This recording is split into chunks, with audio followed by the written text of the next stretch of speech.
She's here for the money.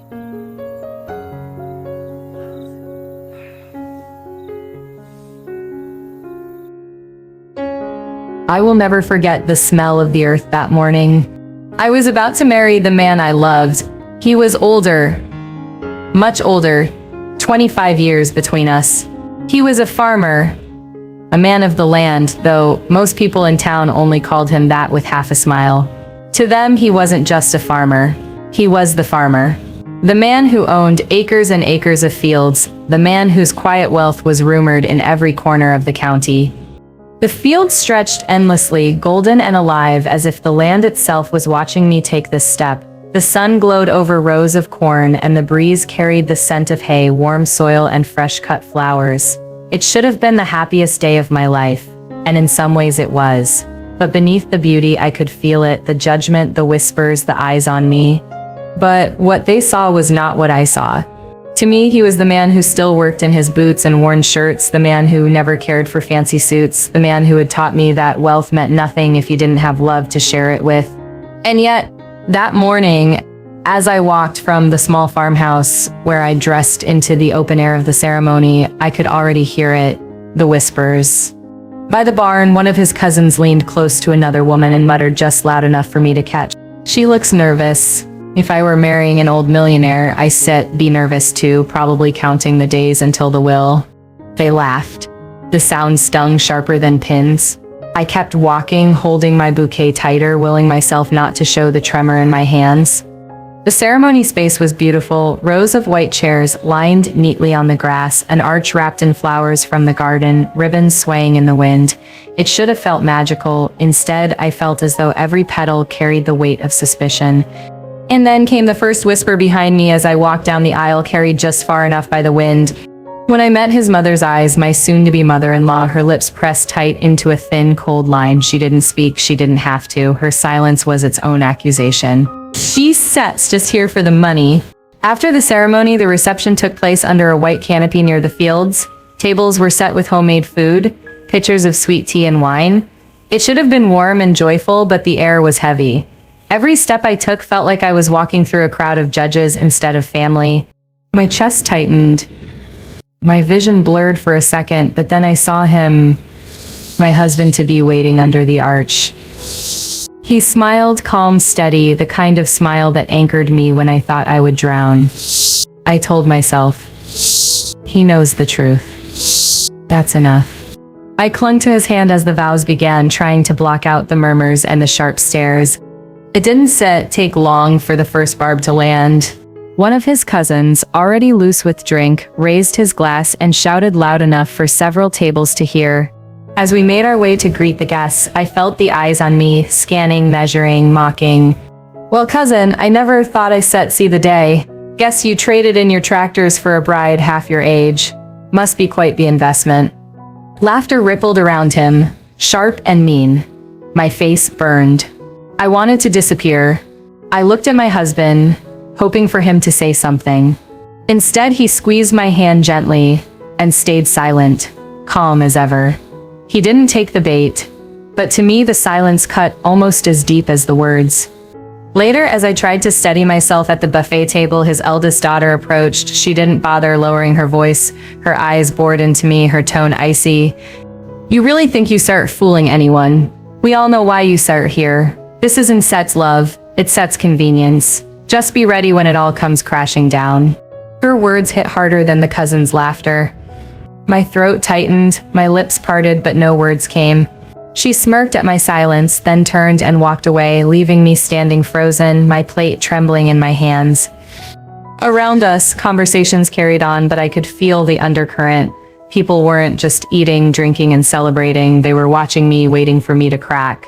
Half the crowd wore polite masks, pretending not to notice. The other half stared openly, enjoying the show. And that was when I realized this wasn't just my wedding, it was a trial, and everyone there had already decided I was guilty. The hours after the ceremony stretched longer than I thought possible. Every smile felt forced, every laugh around me seemed like it was at my expense. I tried to convince myself that I was imagining it, that maybe I was just too sensitive, but the words lingered in the air like smoke that refused to clear. As I walked between tables, a group of women, distant relatives of his, huddled together, their voices low but their eyes fixed on me. I caught fragments. Too young. Waiting for him to die. My stomach twisted. I wanted to run, to hide, to scream, but I forced myself to keep walking, chin lifted, smile painted on. If I broke, they would win. Doesn't it belong here? The music played, fiddles and guitars echoing across the fields, but even the cheerful notes seemed hollow. When we joined the first dance, I leaned close to my husband, whispering, "They hate me. Can sit, you hear it?" He looked into my eyes, steady as stone. But those words meant to comfort me only deepened the ache, because at that moment I wasn't sure truth mattered. What mattered was the humiliation I felt, the whispers that clung to me like burrs I couldn't shake off. "Let them talk," he said softly. "The truth will come." When the food was finally served, the tension reached its peak. Plates of roasted chicken, baked potatoes, and fresh vegetables filled the tables. Wine glasses clinked, silverware scraped against china, and yet beneath it all, the murmurs grew louder. I tried to enjoy my meal, to focus on the laughter of the children running near the fields, but then it happened. The words that shattered what little composure I had left. "Here sets to the bride. May she enjoy the fortune while it lasts. After all, she sets just waiting for him to die." It came from his daughter, his firstborn. She raised her glass halfway, looked directly at me, and said, loudly enough for every table nearby to hear. My face went pale. My hands trembled so badly I nearly dropped my fork. My heart pounded in my ears, drowning out everything else. I felt exposed, stripped bare in front of an entire community. Some guests tried to cover their discomfort with coughs or whispers. Others smirked, enjoying the spectacle. And her words hung heavy, poisoning the air. A hush fell across the canopy. Forks stopped mid-air. A few nervous laughs bubbled, but most people turned to stare at me, at him, at us. I wanted to speak, to defend myself, but my throat burned. No matter what I said, it would sound like desperation. I sat frozen, eyes stinging, my dignity unraveling thread by thread. I lowered my head, tears threatening to spill, and whispered to myself, maybe they're right. Maybe this was a mistake. Maybe I don't belong here. Across the table, my husband sat still. He didn't shout. He didn't slam his fist. He simply looked at his daughter with a gaze so steady, so unreadable that even she faltered for a second, but the damage was already done. The chatter slowly resumed, but now it was worse than before. Every laugh, every sideways glance carried the sting of mockery. The meal that should have been a celebration became a gauntlet of shame. When dessert was served, pies fresh from the oven, the weight of it all finally broke me. As I reached for a slice, I heard one more whisper, sharper than a knife. She won and then last, she shall be gone before the next harvest. I couldn't eat. I couldn't breathe. I excused myself and stepped out from under the canopy into the fading light of evening. The sky was painted in pink and gold, beautiful and cruel, mocking me with its calm. I pressed my hand to my chest, willing myself not to cry where everyone could see. I had dreamed of this day, dreamed of a wedding filled with love and acceptance, but instead I felt like an imposter on display. Behind me, I heard laughter again, louder this time, crueler. I turned and saw a small group, his family watching me with smirks. They didn't hide it anymore. And in that moment, something inside me cracked. The humiliation wasn't just whispers anymore. It was public, it was deliberate, and it left me with one burning question. Would he stand up for me, or would I have to face this war alone? I stayed outside longer than I meant to, letting the dusk settle around me like a blanket. The sky softened from gold to lavender, and the cicadas sang as if nothing in the world could be cruel. I smoothed my dress with both hands and told myself to breathe in, out, go back, face them. When I stepped under the canopy again, the music had faded to a quiet instrumental, more background than celebration. People had eaten, plates were half finished, napkins twisted in restless fingers. Conversations had dipped into that uneasy murmur that happens when everyone is waiting for something to happen, but no one knows who should start. Across from us, his daughter leaned toward his mother. Their heads touched. Their eyes, when they lifted, were hard as glass. The cousin who'd made the investment joke tipped back his chair and smirked at me over the rim of his glass. I looked away. I took my seat. He reached for my hand beneath the table. His palm was warm and steady, calloused in that way that always reminded me he'd earned everything he owned. I held on, like it was the only solid thing in the room. The celebrant, our neighbor who had officiated, rose and tapped a fork to a glass, the bright clink calling the room to order. "Friends," he said with a thin smile, "the kind you use to stitch a room back together, we still have a few words now, toasts for the bride and groom." A few claps, perfunctory. Someone coughed. Wind tugged at the edges of the canopy, and the fabric answered with a long, low breath. I stared at my napkin, feeling the cotton grow damp under my fingers. I could still hear the daughter's words, "She's just waiting for him to die." I wanted to be angry. Anger is clean. But what I felt was something messier, grief for a family that didn't want me, grief that my wedding day had turned into a trial I couldn't win. I swallowed hard. Before anyone could stand, a shadow fell over our table. It was Sam, the foreman. He didn't come close enough to draw attention, just passed behind where I sat and set something on the table beside my plate, a folded, clean handkerchief. He didn't look at me, didn't break stride, just kept walking toward the back of the tent. But I felt it anyway, the small mercy of being seen by someone who wasn't looking to hurt me. "Would you like to say anything?" the celebrant asked, glancing at the head table. He meant the usual best man, maid of honor. But there was nothing usual about this day. I tucked the handkerchief beneath my fingers. My husband noticed. The corner of his mouth tugged in the faintest smile, like he'd just heard a promise from the land itself. The celebrant cleared his throat. "We'll begin with family," he said, hopeful. The daughter pushed back her chair, but my husband's hand tightened on mine for a fraction of a second. He shook his head once. A quiet no. She froze, an almost comical flash of surprise crossing her face before she sank back down, jaw tight. "Then perhaps the groom," the celebrant offered. Time slowed. The room held its breath. Even the silverware seemed to stop clinking. He glanced around the room at his mother, at his daughter, at the cousins and the neighbors, the workers and their spouses, the people who had come out of obligation, curiosity, or love. His eyes were kind, but there was steel under it. I'd seen that look before when a storm was coming and he had to make a hard call. My husband released my hand and stood. He didn't tap a glass or raise his voice. He just stood there, the same way he stands in the fields at dawn, looking at the sky and deciding what the day will be. The tent went quiet on its own. A few people nodded, others shifted, uneasy. I sat. "Not much for speeches," he began. His voice was low even. "Never have been. The land doesn't listen to pretty words, it listens to what you do." "I've heard a lot of words today," he continued. "Not all of them kind." He let that sit. He didn't point, didn't accuse, he didn't have to. "I suppose it's easy to talk. Easier than planting. Easier than waiting. Easier than putting your hands in the dirt and trusting something will grow." He turned his head toward me then, and for a second it felt like we were the only two people under that tent.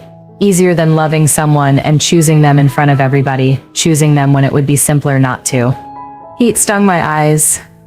I blinked hard. He looked back at the room. "Some of you wonder why she is here. Some of you think you know, you don't set." A murmur started and died. He paused. The wind moved through the fields, and the canvas above us answered with a soft drum. "Truth is," he said, "I wasn't sure I deserved to be chosen. Not by anyone. I've lived long enough to collect mistakes like old tools, things I keep around because I don't know where else to put them.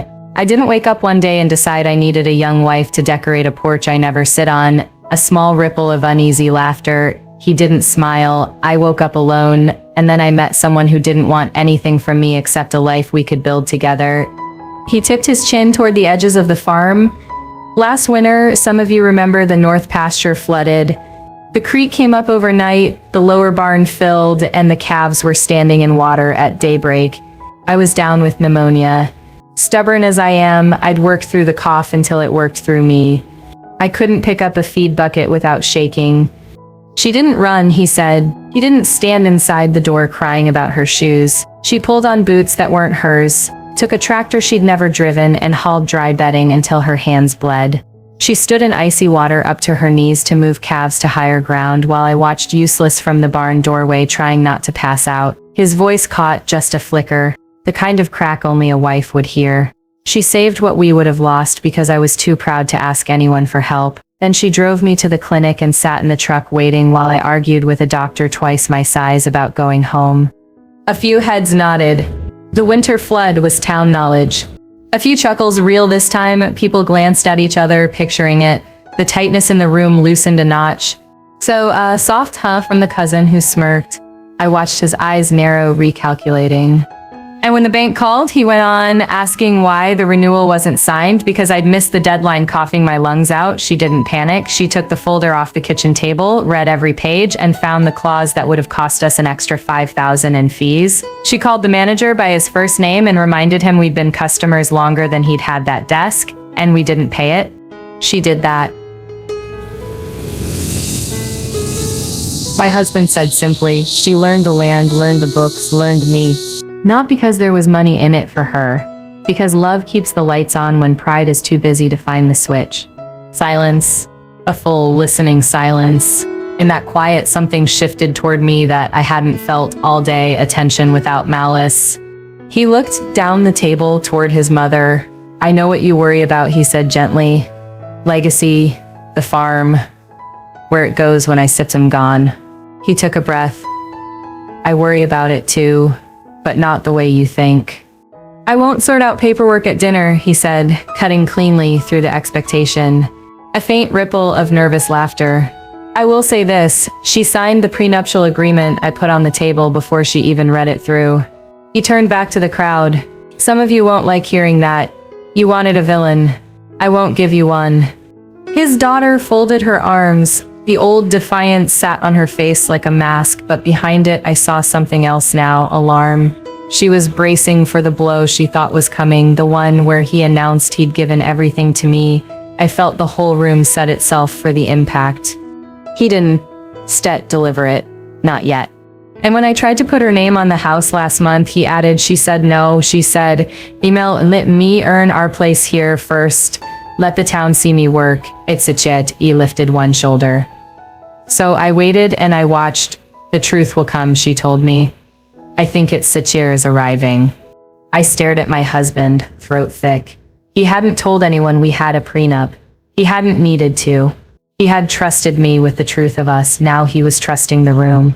A rustle swept the room. Someone at a back table muttered, she signed, as if the word refused to fit into the story they'd been telling themselves.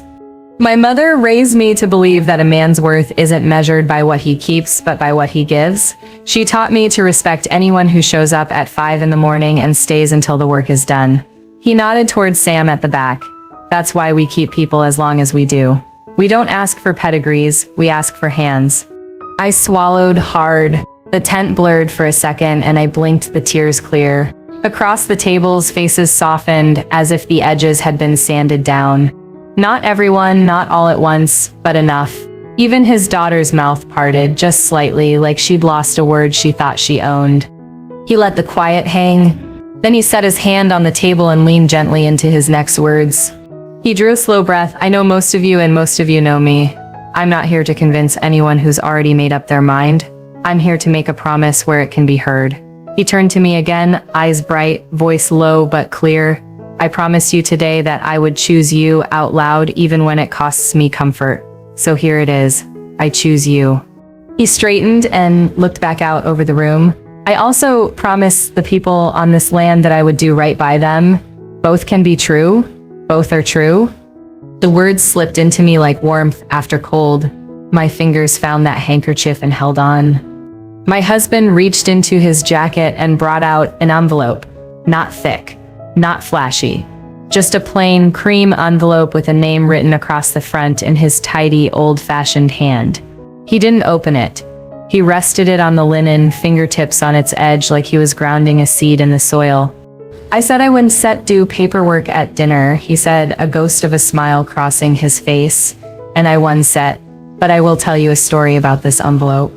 He paused. And in the pause I felt the pivot, the place where the speech would leave explanation and step into something else.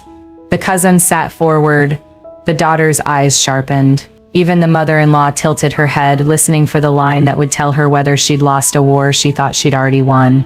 Some months ago, my husband said a buyer approached me, offered more than market for the East acreage, a lot more. Some of you know who carried that offer to my door. He didn't look at the cousin, but the cousin stiffened anyway. It would have meant cutting the farm in half. It would have meant a fast check and then 10 years of watching houses crawl over fields we've planted for generations. A murmur sharper now. People knew exactly what East Acreage meant. They could picture it, those rolling lines of hay, the slope that caught the morning light like a blessing. He looked at the lawyer. Yes, he'd come tonight, quiet as a shadow near the back. The lawyer gave a barely perceptible nod.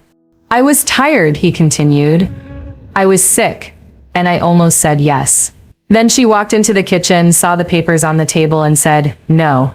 This farm is not a cash register. Don't sell the sunrise because you don't feel good today. He let the words settle, their plainness ringing truer than any flourish. She made me tea and sat there until I tore the offer in half. All eyes swung to me. I wanted to shrink. Instead, I met their looks and held them. If they were going to see me, let them see me now. He tapped the envelope just once. This is not a deed. It isn't a will. It's a letter. He let out a breath that felt like he'd been holding it all day. It's a letter I wrote to my family and to this town and to the men and women who work this land with me. It says what I should have said sooner, who we are, what we owe each other, and what will happen when I'm not here to say it anymore. The daughter's chair scraped softly as she leaned forward. The mother-in-law's fingers tightened around her napkin. The cousin went still like prey that's finally realized it's been spotted. But before that day comes, he said, voice steady, I'm going to make two things clear right now. The tent seemed to lean in. A few gasps, a few laughs, surprised, relieved, the kind that unknots a room. I felt something inside me unclench so suddenly it almost hurt. First, he said, turning back to me, you are my wife, not a guest, not an interloper. You belong at this table as much as anyone who ever bled for this land. What you did last winter and every day since earned more than my last name. It earned my respect. If anyone here can't offer you the same, they can eat on the porch next time. Second, he said, looking out over the crowd with that quiet authority that can't be faked, no one will be cut out or bought out or shocked tonight. Not my children, not my crew, not my wife. Fear loves fog. I'm clearing it. What comes next will be fair, and it will be written where everyone can read it. A slow exhale moved through the guests. Tension didn't vanish. It shifted. Suspense. Yes, but not the cruel kind anymore. The listening kind. And since we set are telling truths, he said, I need to apologize for something, not to my wife, to my daughter. He picked up his glass then. He didn't raise it yet. His eyes found his daughter. He held her gaze, and when he spoke again, his voice gentled. Her chin lifted, confused. I let people talk about your stepmother in front of you because I didn't want to fight with you, he said. That was cowardly. A father should not make his child carry his silence. He looked at me, then back at her. We don't have to like each other every day, but we do have to tell the truth to each other's faces. The daughter blinked. Whatever she had prepared to say, whatever dagger she had balanced on her tongue, slipped out of her reach. She sat back slowly, eyes bright but unreadable. My husband finally raised his glass. To my wife, he said, voice clear, not loud, but strong enough to reach the edges of the tent and beyond. Who chose me when it would have been safer not to? Who waded into cold water when I could not? Who reminded me this farm grows people, not just crops? He paused, breath catching on the next words, and I saw it, the softening in his face that comes only when he is about to show a part of himself he guards like a gate. And to my mother, he added, turning his head with a tenderness that surprised me, who taught me to recognize goodness even when it arrives in boots 2 sizes too big and a heart I don't deserve. He lowered the glass without drinking. One more thing, he said, laying his palm lightly on the envelope again. Then I shall let you all get back to your pie. He looked at the lawyer. The lawyer stepped closer, hands clasped in front of him, the quiet hum of a man who's about to witness, not star. The tent leaned forward as one. My husband took a breath, and with it, the hush shifted into something like prayer. He glanced at the daughter. And there's another that starts with yours, he said gently. It ends with I sip sorry. In this letter, he said softly, there is a sentence I never thought I set right. It starts with your name. He looked right at me, and it ends with a thank you. He looked over the room, family, workers, neighbors, skeptics, now bound to the moment whether they wanted to be or not. And to the rest of you, he finished, there is a sentence that starts with this land. He smiled, small and real, and the room held its breath for the words that would follow. And that, he said, fingers lifting from the envelope like a hand from rich soil. I shall read in a minute. He lifted his glass at last. To truth, he said.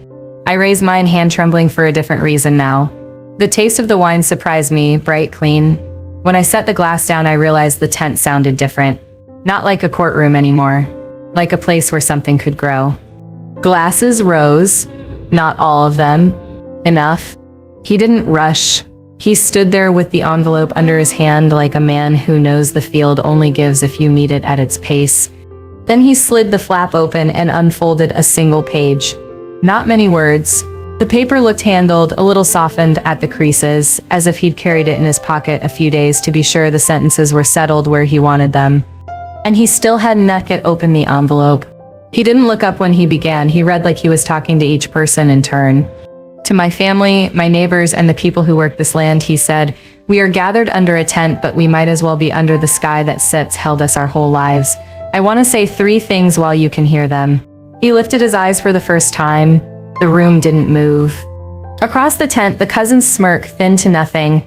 Chairs creaked with people shifting and sharing glances that said more than words. Second, he read about what belongs to whom. I have children. They are my blood. They will be cared for. Nothing I do today takes one thing from them. Nothing I do tomorrow will cut them out of what I've spent my life building. If you came here to hear of winners and losers, you came to the wrong dinner. We will be a family after dessert, and we will be fair. First, this farm is not for sale. Not today, not when it is easiest, not when I am tired, and not when I am gone. We may sell a heifer or a broken baler, but we won't sell the sunrise. This land will stay a farm. He let out a breath. And if lawyers need a word for that, they can call it a promise. His daughter's chin trembled, the first fracture in a shell she'd worn all day. His mother's fingers loosened on the napkin like she'd remembered how to breathe. And third, he said, voice softening about the woman at my side. He looked at me. I could feel the whole tent looking too, but his eyes steadied me the way the horizon steadies a line of fence. I have been married before, he said simply. Across from us, his daughter's eyes flicked to the table, bracing for whatever came next. I loved my first wife. We raised children in this house. We buried her on the North Hill where the wind is kind. For a long time, I thought the only decent thing I could do was live in a house full of ghosts. Then I met someone who did not try to dust the ghosts out, he said. She opened a window and let them breathe. She planted wildflowers by the fence because she heard they were her favorite. She used the good plates on a Tuesday because grief had taught her that Tuesday deserves good plates. She never once asked me to pretend I had not loved before. She asked me to love again, honestly. He swallowed once. The letter trembled just barely between his fingers. Last month, when we talked about wedding gifts, she said, we don't need mixers and picture frames. Sam's boy needs the surgery. Can we put the gifts there? I told her people might be offended. She said, let them be. He needs to breathe. So if you brought a card today, thank you. You helped a child sleep without a machine. He looked down to the paper again, but when he continued, his voice wasn't reading anymore, it was remembering.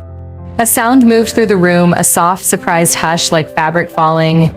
2 weeks ago, he said, I tried again to put her name on the house. She said no again. She said, let your kids know I am not here to take anything that was promised to them. Give me a place at the table and I will earn the rest. So we wrote it down. Some of you don't like paper.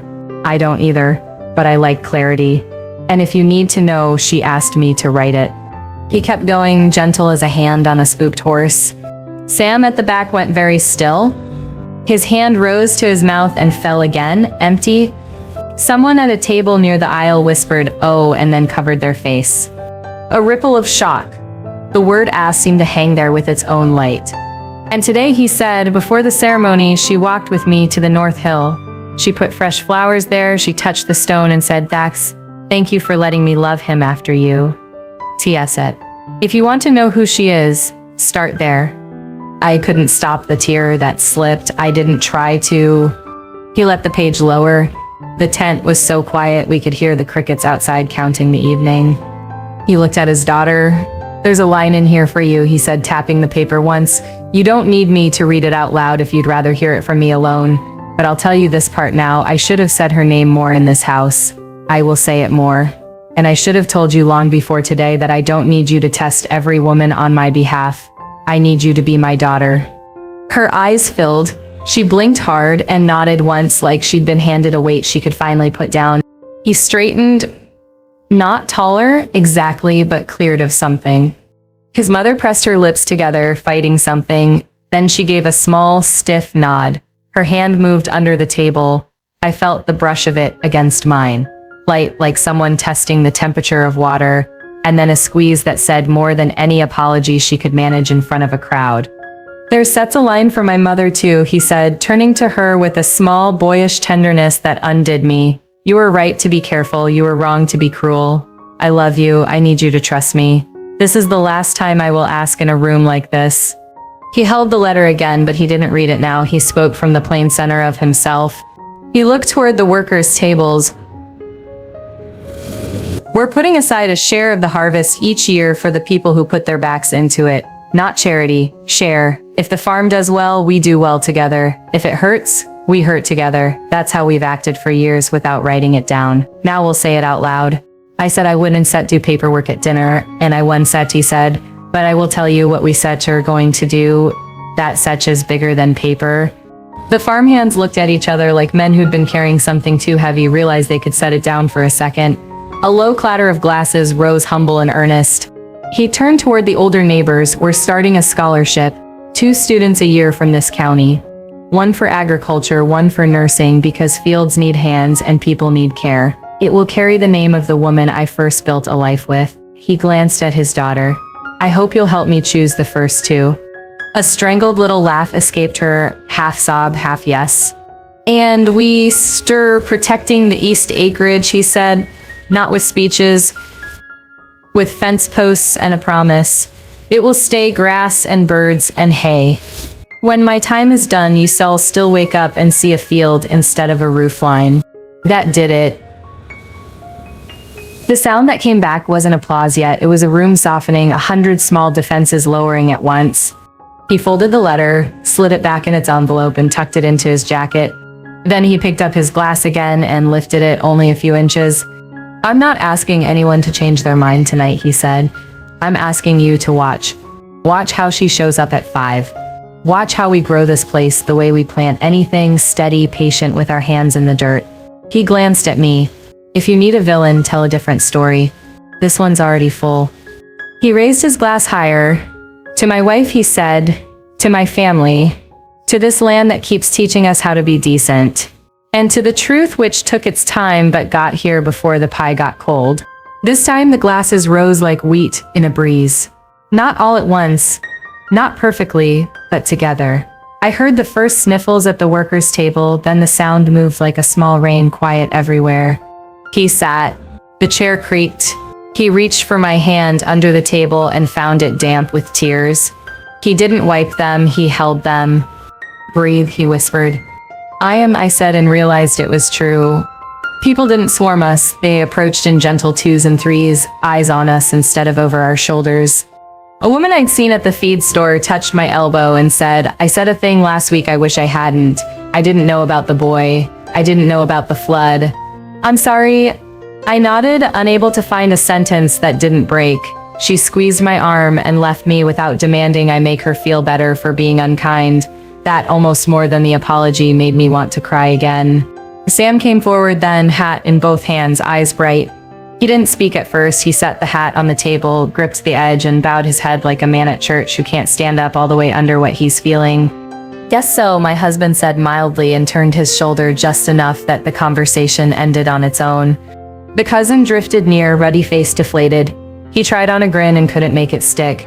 "Guess the east field's safe," he muttered. "Thank you," he said finally, voice scraped down to the beam, "for my boy, for the rest." "It wasn't me," my husband said and tipped his head toward me. Sam Sitt's jaw worked. He nodded at me once, then again, then awkward, sweet, reached out and wrapped me in a hug as careful as a man handling glass. "Mrs.," he said, and then steadied himself. "You belong here." "You already did," he answered and stepped back. I swallowed a sob and laughed at the same time. "Then I'll show up," I said. The music started again, softer at first. Someone retuned a fiddle. A child ran past with a ribbon, free as a loose colt. The tent felt different, like a door had been opened for fresh air.